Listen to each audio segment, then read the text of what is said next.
Hey everybody, Swab here.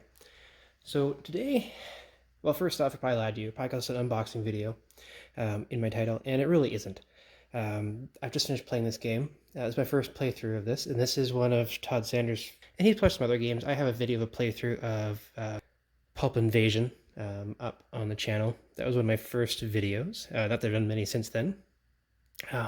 And actually still my most watched. And I was just fortunate that just because it was out during their crowdfunding for it. But anyway, all that aside, it's my first playthrough of Mr. Cabbagehead's Garden. This is the deluxe edition, and I've just finished playing a game, and I just want to go through a couple things that I'm really, really impressed with in terms of the quality of the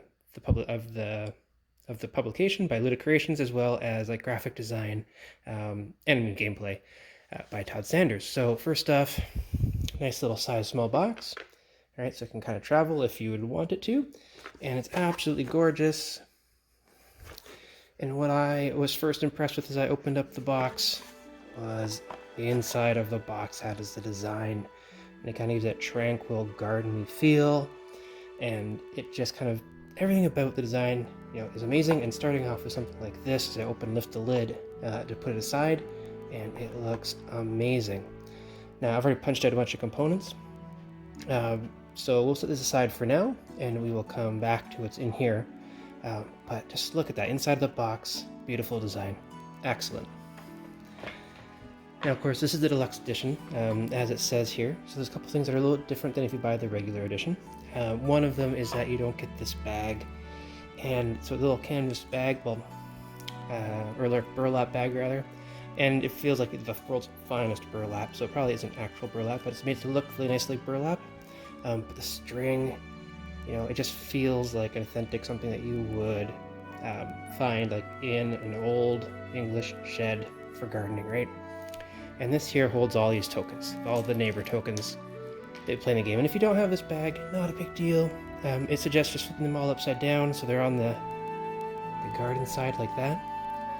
And then drawing them, or you could probably put them in a cup, but the deluxe edition comes with this nice bag, so I put them in there and I'm drawing them out as the game goes, because every 5 turns you're going to draw, or every turn, end of every turn you're going to be drawing some neighbors out to see who might, at the end of 5 rounds, come and take something from Mr. Cabbagehead's Garden. And when I do the playthrough video of this, which I think I'm actually going to do, because I really love this, then I'll talk about how that all works. That's really the point of this. But there's these neighbors, there's 4 in each game, and there's a bunch more in the box you can kind of mix and match, but these are the original 4 that might be out here, and they're tiles, nice cardboard tiles. And again, brilliant graphic design or design option or design choice is on the back of each of them, it tells you what they do. So each neighbor is going to come and they have a special rule about what they steal and take. And it's great that you got this nice chunky tile to go and place. Like say I drew Sally Tommyato, or Sally Tommy Otto. So I drew his out of the sack, then I'd place it there. And it's this pot to kind of hold the tokens until they come and they take something from the garden. But having the rules on the back is nice. Obviously, when you think about it, it makes absolute sense that you'd want the rule on the back of the token, or on the front of the token, or somewhere, not just hidden in the rule book. But that's something that is just like the bare minimum expectation, but it's there, which is great, because I can also see some people not doing this. And the reason I want to put this out is because this is going to get a little more in-depth in just a minute. It also comes with a little bit of flavor text, and it explains why the rule is the way the rule is. So a really cool way. Now, why I'm excited about this on this token for the neighbors, which makes sense, you should have the rule what the neighbor does on the back of each individual token, because they're all unique, is it's not just on these neighbor tiles, it's also on this tile. This tile doesn't even exist in the game. It is at the end of the game when you do final scoring. They're going to have the president of the garden club come and score how great the garden is. And on the back of this, they go and they tell you, when you add up your final score, how you did, right? And you can earn either no ribbon, all the way to a nice, beautiful blue ribbon. And on my first game, I got a white ribbon. So basically the bottom, because this is just kind of I think maybe a little bit of like a pity thing, but I can also see myself probably scoring 50 points or less than 50 points, knowing me. So I scored a white ribbon, and I got none of these special awards. And I'm going to talk about awards in just a second. In fact, why don't we talk about them right now? So anyway, brilliant. This token doesn't need to exist. It does. It has final scoring on the back of it. It's just smart design. I love it. Makes it feel nice. Now, when you get scoring points, you're going to be scoring points for when you have vegetables that are together, right, orthogonally touching. So the turnip could be here or here, and each turnip is worth 8 points. So you're going to add up all the ones that touch. For example, in this game that I have set up here, everything is touching except for this poor lonely radish, which means I get no points for this radish. And because I have 3 peppers touching, sorry, one's slightly off camera, you're going to get 4 points for each, so I get 12 points. And this one, of course, none. So that's how you add up things, but also what we call these award of merit. And this is the only spot that kind of breaks down a little bit for me on how elegantly great this design is, but I think it's okay, is on these cards, which they just include these cards. They don't have to include these cards, but they did. It tells you how you can score some awards of merit. And it's double-sided, which is the only part I kind of wish there's 4 separate cards, but I can live with it. And see, these points give you some things. And I didn't score a single award of merit in my first playthrough, so I'm going to have to keep going back and trying some more. And hopefully by the time I get to the gameplay video, I'll be able to do at least 1 or 2 of them consistently. Now, why am I okay with the fact that it's double-sided, means you gotta flip them over? It's because in the rule book, you have that same scoring condition, and here's where I think, and assuming what I've gathered from Todd Sanders over the years, is this was done 100% on purpose, or whoever laid out the rule book. I'm sure Todd Sanders had his hand in it, so I feel it's probably him. It could have been also Paul Grogan from Gaming Rules, and there's also, who else worked on and then James H. also worked on rulebook editing. But here's what the Brilliant do, is right in the center of the book where the staples are, it opens up and there's a double-page spread with all the awards of merit right here. And it could have been on a different page, and that would have been fine. Putting it right in the center, the book's going to open naturally to it a lot easier, and I think that was done totally on purpose, and I'm quite impressed again with that. So, yes, the cards are double-sided, so I got to flip them over, but realistically, I'm probably just going to open this book up every time I do it. But if you don't want to, you got the cards, and sure, you got to flip them back and forth. If you do another printing, I'd love to see them on separate cards, but look at this, brilliant, in the rulebook, right in dead center. So smart. Let's go back to the tiles now. So we talked about some of the neighbor tiles, all different things. There's also this beehive, and bees will let you either purchase vegetables, or you gain them for taking certain vegetables, but again, don't worry about that right now, but there's, oh yeah, deluxe edition, comes with these wooden bees. In the regular edition,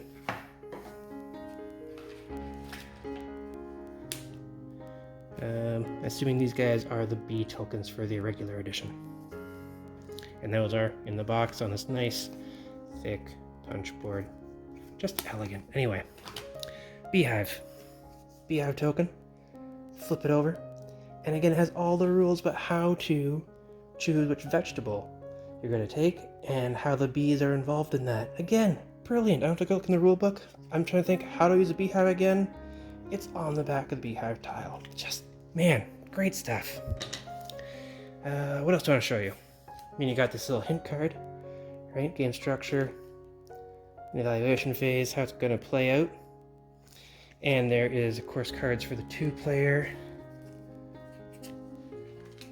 version of that, if you want to play the 2-player game, right? Because initially it's a solo game, or in this new printing, there's a 2-player version. So again, it's on the card, in case you don't look at the rulebook. There's so many things.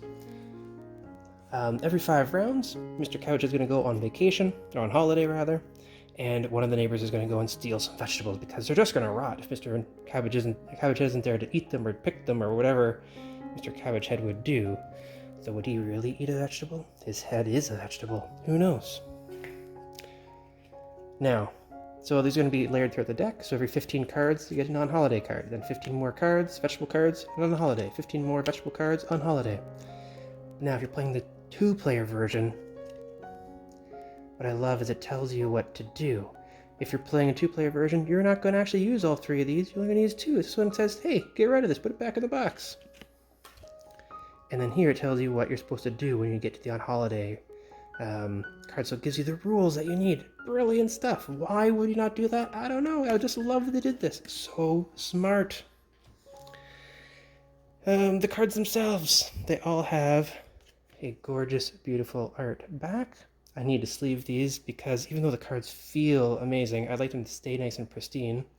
Even though they have that like nice, beautiful antique look to them, right? I don't want them to actually be ragged and antiqued. So I probably will sleeve these after eventually. But beautiful back art. And then, again, design here. It's really simple. You can see that ribbon, we know that ribbon means points because the rulebook's been telling us and this has been telling us, right? Blue ribbons are the best. So quickly you can look at this card and say, oh, I get the symbols mean here. This means it's worth 6 points. Of course, it has to be with another pumpkin, but you'll read that from the rules. Then it tells you how many cards there are in the deck. Again, it's card shaped, so our brains probably can think, oh, that is how many cards are in the deck. Now you might need to read that the first time, and it's in the rule book to tell you. And it's on here to tell you as well. But that symbol, like, it just fits the card shape. And then you look over here, and it's got the shape of a token. It's round. The neighbor tokens are round, and that tells you how many neighbors are going to come out at the end of the round after you pick a vegetable. And then the card, this point value here, not point value, the vegetable number. It looks like a little garden gate, and it's going to tell you the bigger the number, the biggest number that's left is going to be telling you how many neighbors come out. And so that makes sense, the neighbors are going to come through the gate. So there you go. You might be like, last thing.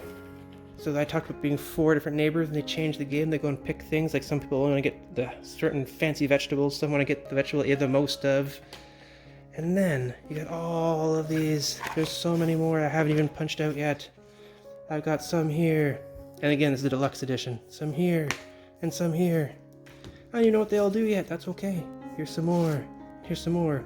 Some of these, I believe, are like they're all available expansions. You can buy them all separately, but in the deluxe edition, it comes with them all. And when you get to the bottom of the box, again, more gorgeous art. Look at that. Right? There we go. Todd Sanders, I think he deserves to put his name on the side there for the graphic design. Excellent work.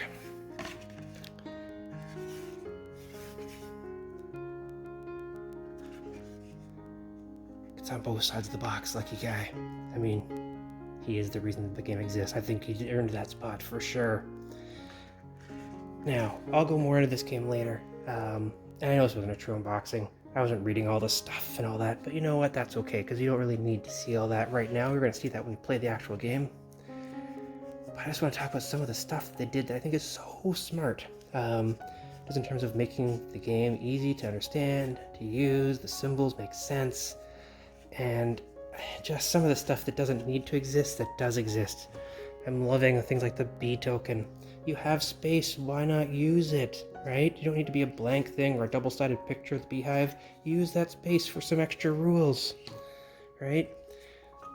Having these cards for the single player solo game or 2-player rules in the back, why not use that?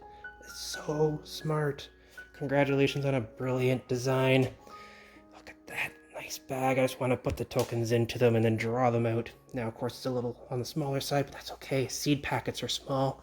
This makes sense. It feels like a seed packet kind of thing, right? Remember reaching in and pulling out some seeds of a small seed packet. In this case, a small bag. It makes sense. Brilliant stuff.